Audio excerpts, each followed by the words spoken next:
ಅಭಿನವ ಶಂಕರ ಅಧ್ಯಾಯ 23 ಶಾಸ್ತ್ರಗಳಿಗೆ ತಿದ್ದುಪಡಿ ಅಗತ್ಯವೇ? ಮತ್ತೊಂದು ಸಂದರ್ಭದಲ್ಲಿ ದಿವಾನರಾದ ಶೇಷಾದ್ರಿ ಅಯ್ಯರ್, ಮಂತ್ರಾಲೋಚನೆ ಸಭೆಯ ಕೌನ್ಸಿಲರ್ಗಳಾದ ಚಂಚಲರಾವ್ ಪಂತಲು ಮತ್ತು ಆನಂದರಾವ್, ಜಡ್ಜಿ ನರಹರಿರಾವ್ ಮುಂತಾದ ಅನೇಕ ಜನ ಅಧಿಕಾರಿ ವರ್ಗದವರು, ಇನ್ನೂ ಕೆಲವು ಜನ ಲೌಕಿಕರು ಗುರುವರ್ಯರ ದರ್ಶನಕ್ಕೆ ಬಂದರು. ಅವರೆಲ್ಲರೂ ಹಿಂದೂ ಧರ್ಮದ ಆಚರಣೆಗೆ ಕಾಲವಶದಿಂದ ಬಂದಿದ್ದ ತೊಡಕುಗಳನ್ನು ವಿವರಿಸಿ ತಮ್ಮ ಸಂದೇಹ ನಿವೃತ್ತಿಗೂ ಧರ್ಮಾಚರಣೆಗೂ ಸುಲಭೋಪಾಯವನ್ನು ಸೂಚಿಸುವಂತೆ ಗುರುವರ್ಯರನ್ನು ಪ್ರಾರ್ಥಿಸಿಕೊಂಡರು. ಹಿಂದೂ ಧರ್ಮಶಾಸ್ತ್ರಗಳೆಲ್ಲವೂ ಬಹು ಪುರಾತನ ಕಾಲದಲ್ಲಿ ರಚಿಸಲ್ಪಟ್ಟವು. ಮಹರ್ಷಿಗಳಿಂದ ಬರೆಯಲ್ಪಟ್ಟ ಆ ಶಾಸ್ತ್ರಗಳನ್ನು ಅಂದಿನ ರಾಜ ಮಹಾರಾಜರುಗಳು ಪ್ರಚಾರಕ್ಕೆ ತಂದು ಅವುಗಳಂತೆಯೇ ರಾಜ್ಯಭಾರವನ್ನು ನಿರ್ವಹಿಸಲು ಮತ್ತು ಲೌಕಿಕ ಜೀವನವನ್ನು ನಿರ್ವಹಿಸಲು ವಿಧಿ ನಿಷೇಧಗಳನ್ನು ಕಲ್ಪಿಸಿದ್ದರು. ಆದರೆ ಈಗ ಕಾಲ ಬದಲಾಗಿದೆ. ಅಂದಿನ ಜನಜೀವನಕ್ಕೂ ಇಂದಿನ ಜನಜೀವನಕ್ಕೂ ಎಷ್ಟೋ ಬದಲಾವಣೆಯಾಗಿ ವ್ಯತ್ಯಾಸ ಕಾಣುತ್ತಿದೆ. ಆದರೆ ಧರ್ಮಶಾಸ್ತ್ರವು ಮಾತ್ರ ಈ ಕಾಲಕ್ಕೆ ತಕ್ಕಂತೆ ಬದಲಾಯಿಸಲ್ಪಟ್ಟಿಲ್ಲ. ಈಗಿನ ಕಾಲದ ಜನಗಳಿಗೆ ಆ ಕಾಲದ ಧರ್ಮಶಾಸ್ತ್ರಗಳನ್ನು ಅನುಸರಿಸಿ ಬಾಳ್ವೆ ನಡೆಸಲು ಸ್ವಲ್ಪವೂ ಸಾಧ್ಯವೇ ಇಲ್ಲ. ರಾಜರುಗಳು ಆಡಳಿತದ ಅನುಕೂಲಕ್ಕಾಗಿ ರಾಜ್ಯಾಂಗದ ಕಾನೂನುಗಳನ್ನು ಕಾಲಕಾಲಕ್ಕೆ ತಿದ್ದುಪಾಡು ಮಾಡುವಂತೆ ಈಗಲೂ ಆ ಧರ್ಮಶಾಸ್ತ್ರಗಳಲ್ಲಿ ಹಲವಾರು ತಿದ್ದುಪಾಟುಗಳನ್ನು ಮಾಡುವುದರಿಂದ ಇಂದಿನ ಜನಾಂಗಕ್ಕೆ ಅನುಕೂಲ ಕಲ್ಪಿಸಬಹುದು. ಇಂತಹ ಕಾರ್ಯವನ್ನು ಗುರುವರ್ಯರಂಥ ತಪಸ್ವಿಗಳು ಮಾತ್ರ ಮಾಡಬಹುದಾದ್ದರಿಂದ ಈಗಿನ ಸಮಾಜವನ್ನು ದೃಷ್ಟಿಯಲ್ಲಿಟ್ಟುಕೊಂಡು ಶಾಸ್ತ್ರಗಳನ್ನು ತಿದ್ದಬೇಕೆಂದು ಈ ಅಧಿಕಾರಿ ಪ್ರಜಾನಿಯೋಗವು ಗುರುವರ್ಯರಲ್ಲಿ ಭಿನ್ನವಿಸಿಕೊಂಡರು. ಇವೆಲ್ಲವನ್ನು ಸಾವಧಾನವಾಗಿ ಕೇಳಿದ ಗುರುವರ್ಯರು, ರಾಜಕೀಯ ಕಾನೂನುಗಳನ್ನು ಧರ್ಮಶಾಸ್ತ್ರವನ್ನು ಹೋಲಿಸುವುದು ಸರಿಯಲ್ಲ. ರಾಜಕೀಯ ಕಾನೂನುಗಳನ್ನು ನಿರೂಪಿಸಿದವರು ಬುದ್ಧಿವಂತರೇ ಎಂಬುದರಲ್ಲಿ ಸಂದೇಹವಿಲ್ಲ. ಆದರೆ ಆ ಕಾನೂನುಗಳಿಗೆ ಲೌಕಿಕ ತಿದ್ದುಪಡಿ ಮಾಡುವ ಅವಕಾಶವೂ ಅಗತ್ಯವೂ ಇರುತ್ತದೆ. ಆದರೆ ಹಿಂದೂ ಧರ್ಮಶಾಸ್ತ್ರಗಳು ಹಾಗಲ್ಲ. ಅವುಗಳನ್ನು ರಚಿಸಿದವರು ಸಾಧಾರಣ ಬುದ್ಧಿವಂತರಲ್ಲ. ಅವರು ಅಲೌಕಿಕಾನುಭವಗಳನ್ನು ಹೊಂದಿದ್ದ ಮಹರ್ಷಿಗಳು. ಯೋಗ ಶಕ್ತಿಯಿಂದ ಕಾಲತ್ರಯ ಜ್ಞಾನಿಗಳಾಗಿದ್ದ ಅವರು ಹಿಂದೆ ನಡೆದುದನ್ನು, ಇಂದು ನಡೆಯುತ್ತಿರುವುದನ್ನು, ಮುಂದೆ ನಡೆಯುವುದನ್ನೂ ಅರಿಯಬಲ್ಲವರಾಗಿದ್ದರು. ಆ ಮಹರ್ಷಿಗಳು ಧರ್ಮಶಾಸ್ತ್ರಗಳನ್ನು ರಚಿಸುವಾಗಲೇ ಆಯಾ ಕಾಲದ ಜನಗಳ ಯೋಗ್ಯತೆ ಅರ್ಹತೆಗಳಿಗೆ ತಕ್ಕಂತೆ ಧರ್ಮ ನಿಬಂಧನೆಗಳನ್ನು ಏರ್ಪಡಿಸಿದ್ದರು. ಕೃಷಿಯು, ವ್ಯವಸಾಯವು ಕೃತ, ತ್ರೇತ, ದ್ವಾಪರ ಯುಗಗಳಲ್ಲಿ ಬ್ರಾಹ್ಮಣರಿಗೆ ಸಹಜ ಧರ್ಮವಾಗಿರಲಿಲ್ಲ. ಆದರೆ ಅದೇ ಕೃಷಿಯು ಕಲಿಯುಗದಲ್ಲಿ ಬ್ರಾಹ್ಮಣರಿಗೆ ಸಹಜ ಧರ್ಮಗಳಲ್ಲಿ ಒಂದಾಗಿದೆ. ಹಿಂದಿನ ಯುಗಗಳಲ್ಲಿ ಕಳ್ಳತನ, ಸುರಾಪಾನ, ಬ್ರಹ್ಮಹತ್ಯೆ ಮುಂತಾದ ಪಾತಕಗಳಿಗೆ ಮರಣದಂಡನೆಯೇ ಶಿಕ್ಷೆಯಾಗಿದ್ದು, ಈ ಕಲಿಯುಗದಲ್ಲಿ ಆ ಪಾತಕಗಳಿಗೆ ಅಲ್ಪ ಶಿಕ್ಷೆಯೇ ಸಾಕೆಂದು ಅದೇ ಧರ್ಮಶಾಸ್ತ್ರಗಳು ಬೋಧಿಸಿವೆ. ಆಯಾ ಕಾಲದಲ್ಲಿ ಜನಗಳ ಶಕ್ತಿಗೆ ತಕ್ಕಂತೆ ಮಹರ್ಷಿಗಳು ಅನುಗ್ರಹಪೂರ್ವಕವಾಗಿ ನಿಬಂಧನೆಗಳನ್ನು ಕಲ್ಪಿಸಿದ್ದಾರೆಂದು ಇವುಗಳಿಂದ ಸ್ಪಷ್ಟಪಡುವುದಿಲ್ಲವೇ?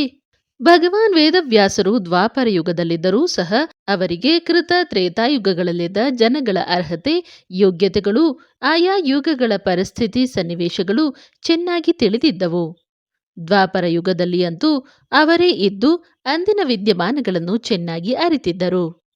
ಅವರು ರಚಿಸಿದ ಮಹಾಭಾರತದಲ್ಲಿಯೂ ಇತರ ಪುರಾಣಗಳಲ್ಲಿಯೂ ಆಯಾ ಯುಗಗಳ ವಿದ್ಯಮಾನವು, ಜನಜೀವನವು, ಅವರ ಧ್ಯೇಯ ಆಶೋತ್ತರಗಳು ಚೆನ್ನಾಗಿ ವರ್ಣಿಸಲ್ಪಟ್ಟಿವೆ.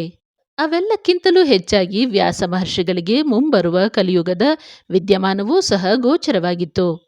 ಅವರ ಅನೇಕ ಗ್ರಂಥಗಳಲ್ಲಿ ವರ್ಣಿತವಾಗಿರುವ ಕಲಿಯುಗದ ಚಿತ್ರವನ್ನು ಇಂದಿನ ಪರಿಸ್ಥಿತಿಗೆ ನಾವು ಹೋಲಿಸಿಕೊಂಡಲ್ಲಿ ನಮಗೆ ಅದು ವೇದ್ಯವಾಗುತ್ತದೆ.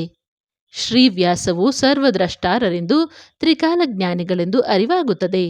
ಇಂಥ ಮಹನೀಯರು ನಮ್ಮ ಮಾರ್ಗದರ್ಶನಕ್ಕಾಗಿ ರಚಿಸಿರುವ ಶಾಸ್ತ್ರಗಳನ್ನು ನಾವು ಅನುಸರಿಸದೇನೆ ಅನುಪಯೋಗವೆಂದು, ಶಾಸ್ತ್ರಾದೇಶವನ್ನು ಪರಿಪಾಲಿಸಲು ಕಷ್ಟವೆಂದು ಹೇಳುವುದೇ?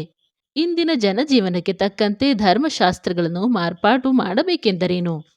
ಈಗಿನ ಕಾಲಸ್ಥಿತಿಯಿಂದ ಹಲವರಿಗೆ ಪರದ್ರವ್ಯಾಪಹರಣ, ಪರಸ್ತ್ರೀ ವ್ಯಾಮೋಹ ಇತ್ಯಾದಿಗಳಲ್ಲಿ ಅಪೇಕ್ಷೆಯುಂಟಾಗಬಹುದು. ಅಂಥ ಜನಗಳ ಸಂಖ್ಯೆಯೇ ಹೆಚ್ಚಾಗಿ ಅವರೆಲ್ಲರೂ ಸೇರಿ ಪರದ್ರವ್ಯಾಪಹರಣ, ಪರದಾರಾಪಹರಣ ಮುಂತಾದವು ಶಿಕ್ಷಾರ್ಹವಲ್ಲವೆಂದು, ರಾಜಕೀಯ ಕಾನೂನುಗಳಲ್ಲಿ ಅದೇ ಪ್ರಕಾರ ತಿದ್ದುಪಾಟು ಮಾಡಬೇಕೆಂದು ಕೇಳಿದರೆ ಹಾಗೆ ತಿದ್ದುಪಾಟು ಮಾಡಿಬಿಟ್ಟರೆ ರಾಜ್ಯವು ಕ್ಷೇಮದಿಂದಿರಲು ಸಾಧ್ಯವೇ? ಹಾಗೆಯೇ ಧರ್ಮಶಾಸ್ತ್ರಗಳೂ ಸಹ ಪ್ರಜೆಗಳ ಯೋಗಕ್ಷೇಮಾರ್ಥವಾಗಿ ರಚಿಸಲ್ಪಟ್ಟಿರುವುದರಿಂದ ಅವುಗಳನ್ನು ತಿದ್ದುಪಾಟು ಮಾಡಲಾಗದು. ಒಂದು ವೇಳೆ ನಿಮ್ಮ ಪ್ರಾರ್ಥನೆಯಂತೆ ಶಾಸ್ತ್ರಗಳಲ್ಲಿ ಹಲವಾರು ತಿದ್ದುಪಡಿಗಳನ್ನು ಮಾಡಿ ಕೇವಲ ಮಿತವಾದ ಧಾರ್ಮಿಕ ಅನುಷ್ಠಾನಗಳನ್ನು ಮಾತ್ರ ನಾವು ವಿಧಿಸಿದೆವು ಎಂದಿಟ್ಟುಕೊಳ್ಳೋಣ. ಆ ಮಿತವಾದ ಧಾರ್ಮಿಕ ಅನುಷ್ಠಾನವನ್ನಾದರೂ ನೀವು ನಡೆಸಿಯೇ ನಡೆಸುತ್ತೀರಿ ಎಂಬುದಕ್ಕೆ ನಮಗೆ ಆಧಾರವೇನು? ಇಂದು ಇಲ್ಲಿಗೆ ಬರದೇ ಇರುವ ಲಕ್ಷಾಂತರ ಜನರು ಇದನ್ನು ಒಪ್ಪಿ ನಾವು ವಿಧಿಸುವ ಕಟ್ಟಳೆಯನ್ನು ಪಾಲಿಸುತ್ತಾರೆ ಎಂಬುದಕ್ಕೆ ನಮಗೆ ಏನು ಪ್ರಮಾಣವಿದೆ? ಪುನಃ ಪುನಃ ಇದೇ ರೀತಿಯಲ್ಲಿ ಧಾರ್ಮಿಕ ಆಚರಣೆಗಳನ್ನು ಕಡಿಮೆ ಮಾಡುತ್ತಾ ಹೋಗಬೇಕೆಂದು ನಮ್ಮನ್ನು ಕೇಳುವುದಿಲ್ಲವೆಂಬುದಕ್ಕೆ ಭರವಸೆ ಏನು? ಹಾಗೆ ಜನಗಳ ಅಪೇಕ್ಷೆಯಂತೆ ಶಾಸ್ತ್ರದಲ್ಲಿ ವಿಧಿಸಿರತಕ್ಕ ಧಾರ್ಮಿಕ ಆಚರಣೆಗಳನ್ನು ಪದೇ ಪದೇ ಬದಲಾಯಿಸುತ್ತಾ ಹೋದರೆ ಅದಕ್ಕೆಂದಾದರೂ ಅಂತ್ಯವಿದೆಯೇ? ಯಾವ ಯುಗದಲ್ಲಿಯೂ ಯಾವ ಕಾಲದಲ್ಲಿಯೂ ಶಾಸ್ತ್ರದಂತೆ ಸಂಪೂರ್ಣವಾಗಿ ಆಚರಿಸಲು ಆಯಾ ಕಾಲದ ಜನಗಳಿಗೆ ಸಾಧ್ಯವಾಗಿಲ್ಲ. ಪೂರ್ವಜನ್ಮದ ಸಂಸ್ಕಾರ, ಈ ಜನ್ಮದಲ್ಲಿ ನಾವು ಸಂಪಾದಿಸಿರುವ ಅರ್ಹತೆ, ಸನ್ನಿವೇಶ, ವಾತಾವರಣ ಇವೆಲ್ಲವೂ ವ್ಯಕ್ತಿಗೆ ಎಷ್ಟರ ಮಟ್ಟಿಗೆ ಧರ್ಮಾಚರಣೆ ಸಾಧ್ಯವೆಂಬುದನ್ನು ನಿರ್ಧರಿಸುತ್ತವೆ. ಕೇವಲ ಅಲ್ಪವಾದ ಧರ್ಮಾಚರಣೆಯಿಂದ ಸಂಪೂರ್ಣವಾದ ಫಲ ದೊರಕಬೇಕೆಂದು ಆಶಿಸುವುದೂ ಸಹ ತಪ್ಪಾಗುತ್ತದೆ, ದುರಾಸೆಯಾಗುತ್ತದೆ.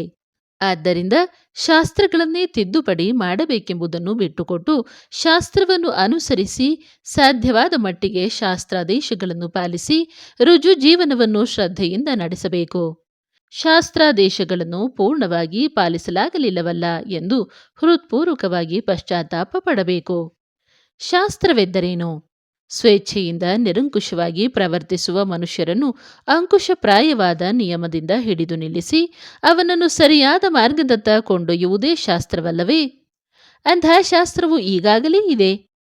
ನಿಮ್ಮ ಇಚ್ಛೆ ಏನು? ಅದರ ನಿರ್ಬಂಧಕ್ಕೆ ಒಳಪಟ್ಟು ನಡೆಯುವುದು ಅಸಾಧ್ಯ. ಆದ್ದರಿಂದ ಅದನ್ನು ಬದಲಾಯಿಸಬೇಕು ಎಂದಲ್ಲವೇ? ನಿಮ್ಮ ಪ್ರಾರ್ಥನೆಗೆ ಅನುಕೂಲವಾಗಿದ್ದು ಶಾಸ್ತ್ರವು ಎಲ್ಲ ಸಂದರ್ಭಗಳಲ್ಲಿಯೂ ನಿಮ್ಮ ನಡೆನುಡಿಗಳಿಗೆ ತಡೆ ಮಾಡದಿರುವಂಥ ಒಂದು ಗ್ರಂಥವಾದೀತೆ.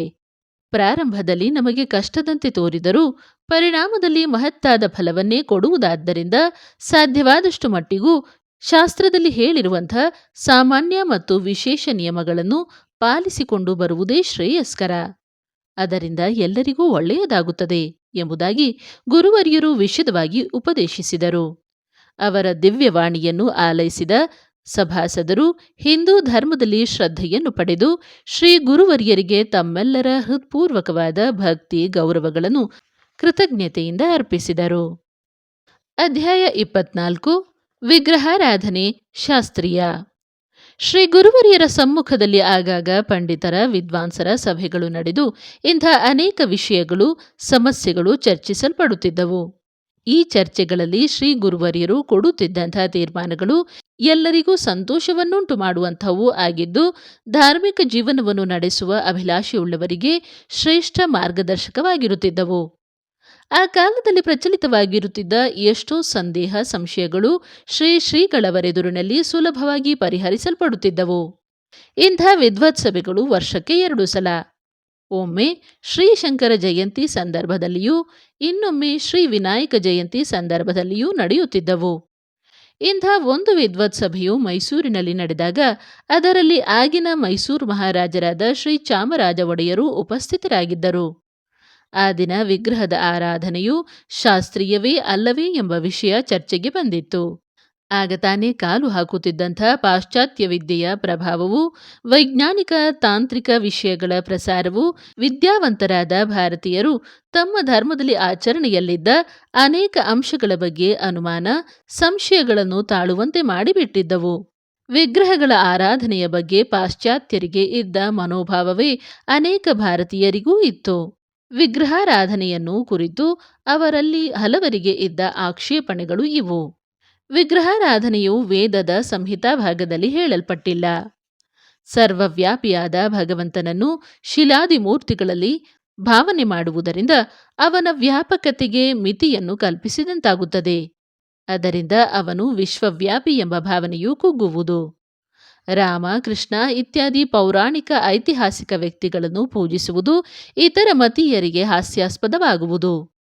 ಚೈತನ್ಯವಲ್ಲದ ಜಡವಾದ ವಿಗ್ರಹಗಳನ್ನು ಪೂಜಿಸುವುದರಿಂದ ಆ ಪೂಜೆಯಿಂದ ತೃಪ್ತಿ ಹೊಂದುವುದಕ್ಕೂ ನಮ್ಮ ಆಶೋತ್ತರಗಳನ್ನು ತಿಳಿದುಕೊಂಡು ಅವುಗಳನ್ನು ಈಡೇರಿಸುವುದಕ್ಕೂ ಜಡವಾದ ಆ ವಿಗ್ರಹಗಳಿಗೆ ಸಾಮರ್ಥ್ಯವಿರುವುದಿಲ್ಲ.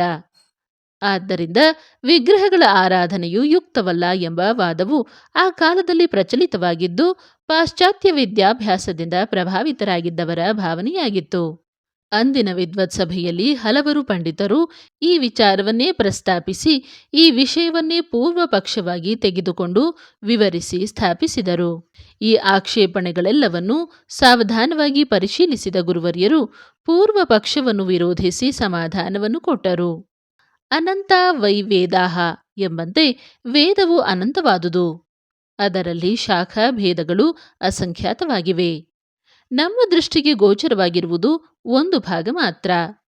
ಸಂಹಿತಾ ಭಾಗದಲ್ಲಿ ಹೇಳಲ್ಪಟ್ಟಿರುವುದಷ್ಟೇ ಅಲ್ಲದೆ ವೇದದ ಬ್ರಾಹ್ಮಣಗಳಲ್ಲಿಯೂ ಉಪನಿಷತ್ತುಗಳಲ್ಲಿಯೂ ಹೇಳಿರುವುದು ಪ್ರಮಾಣವೆಂದೇ ನಾವು ಅಂಗೀಕರಿಸಬೇಕು. ಸಂಹಿತಾ ಭಾಗದಲ್ಲಿ ಹೇಳಲ್ಪಟ್ಟ ಮಂತ್ರಗಳ ವಿನಿಯೋಗವು ಬ್ರಾಹ್ಮಣಗಳಲ್ಲಿ ಹೇಳಲ್ಪಟ್ಟಿವೆ. ಮಂತ್ರ ಬ್ರಾಹ್ಮಣಗಳು ಕರ್ಮ ಸ್ವರೂಪವನ್ನು ವಿವರಿಸಿದರೆ ವೇದ ಶಿರವಾದಂಥ ಉಪನಿಷತ್ತು ಜ್ಞಾನ ಸ್ವರೂಪವನ್ನು, ಜ್ಞಾನವನ್ನು ಸಂಪಾದಿಸುವ ಮಾರ್ಗವನ್ನು ವಿವರಿಸುತ್ತದೆ. ಸ್ವಯಂ ಪ್ರಕಾಶವಾಗಿರುವ ವೇದಕ್ಕೆ ವಿಗ್ರಹಾರಾಧನಾ ಪ್ರಕರಣವನ್ನು ಸಂಹಿತೆಯಲ್ಲಿಯೇ ಹೇಳಬೇಕೆಂಬ ನಿಯಮವಿಲ್ಲ. ವೇದದ 3 ಭಾಗಗಳೂ ಸಹ ಪ್ರಮಾಣವೇ ಆಗಿರುವುದರಿಂದ ಆ ವೇದದಲ್ಲಿ ಭಗವಂತನನ್ನು ಸಾಕಾರವಾಗಿ ಉಪಾಸನೆ ಮಾಡುವುದು ಸ್ಪಷ್ಟವಾಗಿಯೇ ಹೇಳಲ್ಪಟ್ಟಿರುವುದರಿಂದ ವಿಗ್ರಹಾರಾಧನೆಗೆ ಪ್ರಮಾಣವು ವೇದದಲ್ಲಿ ಇದ್ದೇ ಇದೆ. ಭಗವಂತನು ಸರ್ವವ್ಯಾಪಿ ಎಂದು ನಾವು ನಂಬಿರುವಾಗ ಅವನು ಮಣ್ಣು, ಕಲ್ಲು, ಮರ, ಲೋಹ ಇತ್ಯಾದಿಗಳಲ್ಲಿ ವ್ಯಾಪಿಸಿಲ್ಲವೇನು? ಅವುಗಳಲ್ಲಿ ಈಶ್ವರ ಭಾವನೆಯನ್ನು ಮಾಡಿದವರು ಮತ್ತೊಂದರಲ್ಲಿ ಈಶ್ವರನಿಲ್ಲ ಎಂದು ಹೇಳಿದಂತಾಗುವುದೇನು? ಉಪಾಸಕರ ಅರ್ಹತೆ ಯೋಗ್ಯತೆಗಳಿಗೆ ಅನುಸಾರವಾಗಿ ಸಗುಣೋಪಾಸನೆಯು ನಿರ್ಗುಣೋಪಾಸನೆಯು ಶಾಸ್ತ್ರಗಳಲ್ಲಿ ಹೇಳಲ್ಪಟ್ಟಿವೆ. ಆರಂಭದಲ್ಲಿ ಸಗುಣೋಪಾಸನೆಯನ್ನು ಮಾಡಿ ಸಾಕಾರವಾದ ಮೂರ್ತಿಯಲ್ಲಿ ಮನಸ್ಸನ್ನು ನಿಲ್ಲಿಸಿ ಮನಸ್ಸಿನ ಏಕಾಗ್ರತೆಯನ್ನು ಸಾಧಿಸಿಕೊಳ್ಳದೆ ನಿರ್ಗುಣೋಪಾಸನೆಯನ್ನು ಮಾಡುವುದು ಅಸಾಧ್ಯ. ಸಾಕಾರ ಮೂರ್ತಿಯನ್ನು ದೀರ್ಘಕಾಲ ಧ್ಯಾನಿಸುತ್ತಾ ಬಂದರೆ ಆ ಧ್ಯಾನ ಮೂರ್ತಿಯ ಎಲ್ಲ ಅಂಶಗಳು ಉಪಾಸಕನ ಮನಸ್ಸಿನಲ್ಲಿ ಸ್ಥಿರವಾಗಿ ನಿಲ್ಲುವುವು. ಸಗುಣೋಪಾಸನೆಯು ಪೂರ್ಣವಾದಾಗ ಉಪಾಸಕನು ನಿರ್ಗುಣನು, ನಾಮರೂಪಾತೀತನು, ಅವಾಜ್ಞಾನಸ ಗೋಚರನು, ಸರ್ವವ್ಯಾಪಿಯೂ ಆದ ಭಗವಂತನನ್ನು ಕುರಿತು ಧ್ಯಾನ ಮಾಡಲು ಶಕ್ತನಾಗುವನು. ಇದು ಶಾಸ್ತ್ರೀಯ ಮಾರ್ಗವೇ ಆಗಿರುವುದರಿಂದ ಭಗವಂತನ ಮಹಾತ್ಮ್ಯವನ್ನು, ವ್ಯಾಪಕತೆಯನ್ನು ಕಡಿಮೆ ಮಾಡಲು ಯಾರಿಂದಲೂ ಹೊಸದಾಗಿ ಕಲ್ಪಿಸಲ್ಪಟ್ಟ ಮಾರ್ಗವಲ್ಲ. ಭಗವಂತನ ಪ್ರತೀಕ ರೂಪವಾದ ಬಿಂಬಗಳಲ್ಲಿ ಭಗವಂತನ ಭಾವನೆಯನ್ನು ಮಾಡಿ ಆರಾಧಿಸುವುದರಿಂದ ಆರಾಧಕರು ದೇವರ ಅನುಗ್ರಹಕ್ಕೆ ಭಾಜನರಾಗುವರೇ ವಿನಃ ನಿಗ್ರಹಕ್ಕೆ ಭಾಗಿಗಳಾಗುವುದಿಲ್ಲ. ಇನ್ನು ರಾಮ, ಕೃಷ್ಣಾದಿ ಲೀಲಾಮೂರ್ತಿಗಳನ್ನು ದೇವರೆಂದು ಆರಾಧಿಸುವುದರಿಂದ ಅನ್ಯಮತೀಯರ ಅಪಹಾಸ್ಯಕ್ಕೆ ಗುರಿಯಾಗುತ್ತೇವೆಂಬ ಆಕ್ಷೇಪವೊಂದಿದೆಯಲ್ಲವೇ? ಈ ಮಹಾಪುರುಷರ ಚರಿತ್ರೆಗಳನ್ನು ಓದುವಾಗ ನಮ್ಮ ಭಾರತೀಯ ದೃಷ್ಟಿಯಿಂದ ಓದದೆ ಅನ್ಯಮತೀಯರ ದೃಷ್ಟಿಯಿಂದ ಓದಿದರೆ ನಮಗೆ ಹಾಗೆನ್ನಿಸಬಹುದು. ಅನ್ಯಮತೀಯರಿಗೆ ಸ್ವಮತವನ್ನು ಬಿಟ್ಟು ಉಳಿದ ಮತಗಳಲ್ಲಿ ಇರಬಹುದಾದ ತಪ್ಪುಗಳನ್ನು ಹುಡುಕುವ ದೃಷ್ಟಿಯಿದ್ದು ಅವರ ಸಂಪರ್ಕದಿಂದ, ಸಂಸರ್ಗದಿಂದ ನಮ್ಮ ಶ್ರದ್ಧಾ ವಿಶ್ವಾಸಗಳು ಮಾರ್ಪಡಬಹುದು. ಉಪಾಸಕರು ಭಗವಂತನ ವಿಲಾಸಗಳನ್ನು ಪುರಾಣಗಳಿಂದ ತಿಳಿದುಕೊಳ್ಳಲು ಆರಂಭ ಮಾಡಿದಾಗ ಆತನ ವಿಷಯವಾಗಿ ಹೇಯ ಬುದ್ಧಿಯು ಉಂಟಾದಲ್ಲಿ ಅನ್ಯಮತೀಯರ ಸಹವಾಸದಿಂದ ಅಂಥ ದುರ್ಬುದ್ಧಿಯು ಇನ್ನೂ ಬಲಪಡಬಹುದು. ನಮ್ಮ ಪುರಾಣೇತಿಹಾಸಗಳನ್ನು ನಾವು ಅಧ್ಯಯನ ಮಾಡುವುದಕ್ಕೂ ಪಾಶ್ಚಾತ್ಯರು ಅಧ್ಯಯನ ಮಾಡುವುದಕ್ಕೂ ವ್ಯತ್ಯಾಸವಿರುತ್ತದೆ. ನಮಗೆ ಅವೆಲ್ಲವೂ ಧರ್ಮಗ್ರಂಥಗಳು. ಅವುಗಳನ್ನು ಧರ್ಮಗ್ರಂಥಗಳೆಂದು ಭಾವಿಸಿ ನಂಬಿ ಶ್ರದ್ಧಾಸಕ್ತಿಗಳಿಂದ ಓದಿದಾಗ ನಮ್ಮಲ್ಲುಂಟಾಗುವ ಅನುಮಾನ, ಶಂಕೆ, ಸಂದೇಹಗಳನ್ನು ಹೋಗಲಾಡಿಸಿಕೊಳ್ಳಲು ವಿಚಾರಶೀಲತೆಯನ್ನು ಬೆಳೆಸಿಕೊಳ್ಳಬೇಕು. ರಾಮಕೃಷ್ಣಾದಿಗಳು ಅನೇಕ ಸಂದರ್ಭಗಳಲ್ಲಿ ಮಾನವರಂತೆ ವರ್ತಿಸಿದರೇ ವಿನಃ ಅವರು ನಿಜವಾಗಿಯೂ ಅವತಾರ ಪುರುಷರೆಂಬುದರಲ್ಲಿ ಸಂದೇಹವೇ ಇಲ್ಲ. ಇದನ್ನರಿಯಲು ಅವರ ಚರಿತ್ರೆಗಳನ್ನು ಶ್ರದ್ಧಾ ವಿಶ್ವಾಸಗಳಿಂದಲೂ ವಿಚಾರಶೀಲತೆಯಿಂದಲೂ ಅಧ್ಯಯನ ಮಾಡಬೇಕು. ಅನ್ಯರ ದೃಷ್ಟಿಯಿಂದ ಓದಬಾರದು. ಮತಾಂತರೀಯರು ಇವನ್ನೆಲ್ಲ ವಿಚಾರಶೀಲರಾಗಿ ತಿಳಿಯದೆ ಅವಹೇಳನ ನಡೆಸುವುದರಿಂದ, ಉಪಹಾಸ ಮಾಡಿ ಇತರರ ಮನಸ್ಸನ್ನು ಕಲಕುವುದೇ ಅವರ ಮುಖ್ಯೋದ್ದೇಶವಾದುದರಿಂದ ನಾವು ಅವರ ರೀತಿ ನೀತಿಗಳಿಗೆ ವಶರಾಗಿ ರಾಮಕೃಷ್ಣಾದಿಗಳ ವಿಗ್ರಹಗಳನ್ನು ಪೂಜಿಸುವುದು ಅವಿಚಾರವೆಂದು ಭಾವಿಸಬಾರದು. ನಾಲ್ಕನೆಯದಾಗಿ, ಜಡವಾದ ಈ ವಿಗ್ರಹಗಳಲ್ಲಿ ನಮ್ಮ ಪೂಜೆಯನ್ನು ಸ್ವೀಕರಿಸಿ ಫಲವನ್ನು ಕೊಡುವ ಸಾಮರ್ಥ್ಯವಿಲ್ಲವೆಂಬ ಅಪವಾದ. ದೇವರು ಸರ್ವವ್ಯಾಪಿಯಾಗಿರುವಾಗ ಈ ವಿಗ್ರಹಗಳಲ್ಲಿಯೂ ಆತನ ವ್ಯಾಪಕತ್ವವನ್ನು ಒಪ್ಪಿಕೊಳ್ಳಲೇಬೇಕಲ್ಲವೇ? ಭಗವತ್ ಚೈತನ್ಯವು ಹಲವು ಕಡೆಗಳಲ್ಲಿ ವ್ಯಕ್ತವಾಗಿಯೂ ಇನ್ನೂ ಹಲವೆಡೆ ಅವ್ಯಕ್ತವಾಗಿಯೂ ಇರುವುದರಿಂದ ವಿಗ್ರಹಾದಿಗಳಲ್ಲಿ ಚೈತನ್ಯವಿಲ್ಲ. ಅವು ಜಡ ಪದಾರ್ಥಗಳು ಎಂದು ಹೇಳುವುದು ತಪ್ಪು. ಈಶ್ವರ ಭಾವನೆಯಿಂದ ಯಾವ ರೂಪವಾಗಿ ಆತನನ್ನು ಪೂಜಿಸಿದರೂ ಭಜಿಸಿದರೂ ಸರ್ವವ್ಯಾಪಕನಾದ ಆತನು ಎಲ್ಲವನ್ನೂ ಅರಿತ ಸರ್ವಜ್ಞನಾಗಿರುವುದರಿಂದ ನಾವು ಮಾಡುವ ಪ್ರತಿ ಕಾರ್ಯವೂ ಆತನ ವಿಷಯವಾಗಿಯೇ ಇದ್ದಲ್ಲಿ ಆತನು ಅದಕ್ಕೆ ತಕ್ಕ ಫಲವನ್ನು ಕೊಡುತ್ತಾನೆ. ಆದ್ದರಿಂದ ವಿಗ್ರಹಗಳು ಕೇವಲ ಜಡ ಪದಾರ್ಥಗಳೆಂದು ಭಾವಿಸದೆ ಭಗವಂತನ ಹಲವಾರು ನಾಮರೂಪಾದಿಗಳನ್ನು ಹೊಂದಿ ಸಾಧಕರಿಗೆ ಸಗುಣೋಪಾಸನೆಗೆ ಸಹಾಯಕನಾಗುವ ಭಗವಂತನ ಸಂಕೇತಗಳೆಂದು ಭಾವಿಸಬೇಕು. ಈ ಎಲ್ಲ ಕಾರಣಗಳಿಂದಲೂ ವಿಗ್ರಹಾರಾಧನೆಯು ವೈದಿಕವಾಗಿಯೇ ಇರುವುದರಿಂದ ಉಚಿತವಾಗಿಯೇ ಇದೆ ಎಂದು ಶ್ರೀ ಗುರುವರ್ಯರು ಪಂಡಿತರಿಗೂ ಪಂಡಿತರಲ್ಲದವರಿಗೂ ಅರ್ಥವಾಗುವಂತೆ ಶಾಸ್ತ್ರಾಧಾರಗಳಿಂದಲೂ ಯುಕ್ತಿಗಳಿಂದಲೂ ಉಪದೇಶವನ್ನಿತ್ತರು.